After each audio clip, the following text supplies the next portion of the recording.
Honorable Président du Sénat, Mesdames et Messieurs les membres du gouvernement,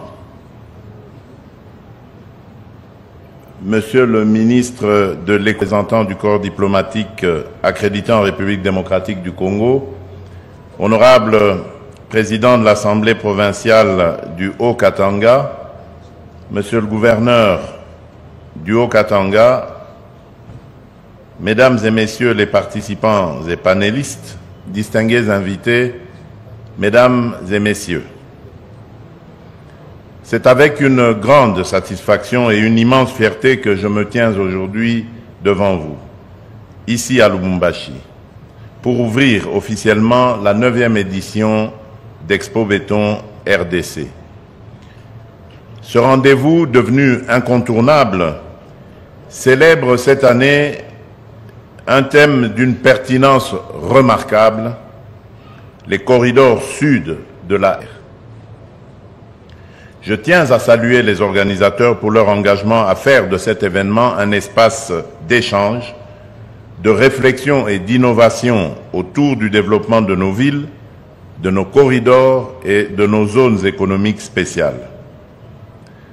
Lubumbashi, ville emblématique et carrefour régional, est le lieu idéal pour abriter ces discussions dans ce cadre de l'Assemblée provinciale du Haut-Katanga, symbole de notre ambition de moderniser nos infrastructures et d'améliorer le cadre de vie de nos concitoyens. Mesdames et Messieurs, le développement de la République démocratique du Congo passe par un impératif, le désenclavement. Nos provinces, riches de leurs ressources humaines et naturelles, doivent être connectées les unes aux autres pour libérer leur plein potentiel. Les corridors sud, intégrés au réseau de la Communauté de développement de l'Afrique australe, la SADC, sont au cœur de cette transport. Ils sont des acteurs vitaux, des artères vitales pour l'intégration économique et culturelle, reliant nos pôles économiques aux marchés régionaux et continentaux.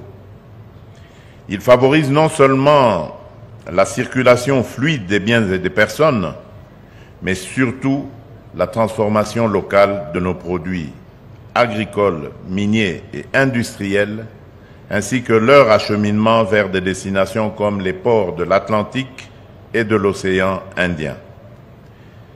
Ils attirent des investissements, stimulent la création d'emplois et ouvrent la voie à une gouvernance moderne au service de nos populations. Un exemple concret de cette ambition est le corridor de Lobito, dont j'ai soutenu la mise en œuvre avec conviction. Ce projet, fruit d'une coopération exemplaire entre la République démocratique du Congo, la Zambie et l'Angola, avec le soutien de partenaires internationaux, ambitionne de construire 1739 km de voies ferrées, dont 427 km sur notre territoire, interconnectés à un réseau routier régional. Lors du sommet sur le corridor de Lobito, en présence des chefs d'État de nos 3 pays et de l'ancien président des États-Unis, j'ai rappelé que ce projet dépasse la simple logistique.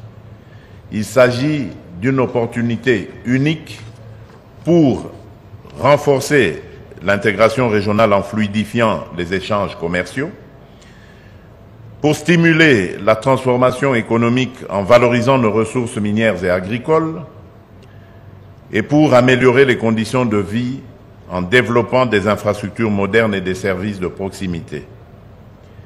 Le corridor de Lobito est une promesse d'avenir pour nos entrepreneurs, nos agriculteurs et notre jeunesse qui y trouveront des opportunités d'innovation et de croissance. Pour concrétiser ces ambitions, le partenariat public-privé, le PPP, est un levier stratégique. l'État congolais a mis en place des cadres favorables pour encourager l'investissement privé, national et international, dans la construction et la modernisation des infrastructures.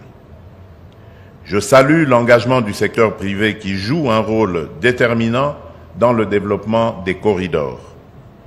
Pour amplifier cet élan, j'encourage la création de banques d'investissement spécialisées pour financer les projets d'infrastructure et garantir leur viabilité, la mobilisation des partenaires bilatéraux et multilatéraux pour accompagner nos efforts, l'implication des gouvernements provinciaux pour assurer une coordination harmonieuse et un développement inclusif.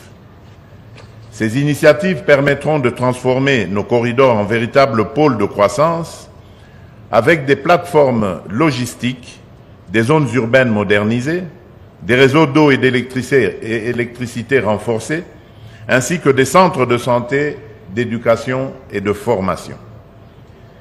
Le développement des corridors doit s'accompagner d'une vision intégrée et durable. Je rêve d'un réseau ferroviaire reliant le Grand Katanga au Grand Kasaï, au Grand Bandundu, à Kinshasa, au Congo central, jusqu'au port en eau profonde de Banana.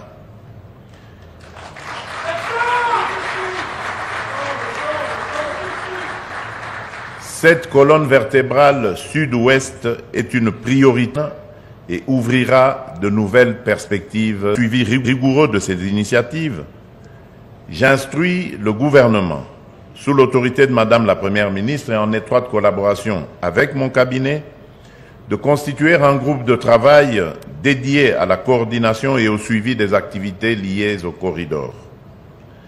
Mais au-delà des infrastructures, nous devons veiller à un développement harmonieux. Les corridors doivent être accompagnés d'un urbanisme maîtrisé avec des zones résidentielles, commerciales et des services publics de qualité, de petites et moyennes entreprises et petites et moyennes industries pour booster l'économie locale et créer des emplois, d'une exploitation responsable de nos ressources, notamment dans les secteurs miniers et agricoles, pour garantir une chaîne de valeur profitable à nos communautés. Mesdames et messieurs, Expo Béton RDC, à l'image d'autres grandes initiatives, constitue une plateforme importante pour repenser notre avenir. Les échanges qui s'y tiendront sur des enjeux majeurs tels que la structuration de l'exploitation minière artisanale, la valorisation de l'agriculture familiale, ainsi que l'implication active de la jeunesse et du monde scientifique, alimenteront directement la formulation de nos politiques publiques.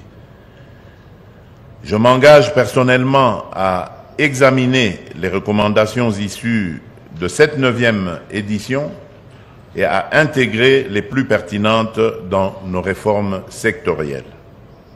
Le Haut-Katanga, par sa dynamique économique et sa position stratégique, est à l'avant-garde de notre marche vers le progrès. Avec des infrastructures modernisées et des corridors performants, sa croissance est irréversible et celle de l'ensemble de la République démocratique du Congo le sera tout autant. Ensemble, transformons les corridors sud de la RDC SADC en opportunités concrètes pour nos entreprises, nos communautés et notre jeunesse. Que cette 9e édition d'Expo Béton soit un catalyseur d'idées et d'actions pour bâtir une République démocratique du Congo plus connectée, plus prospère et plus unie.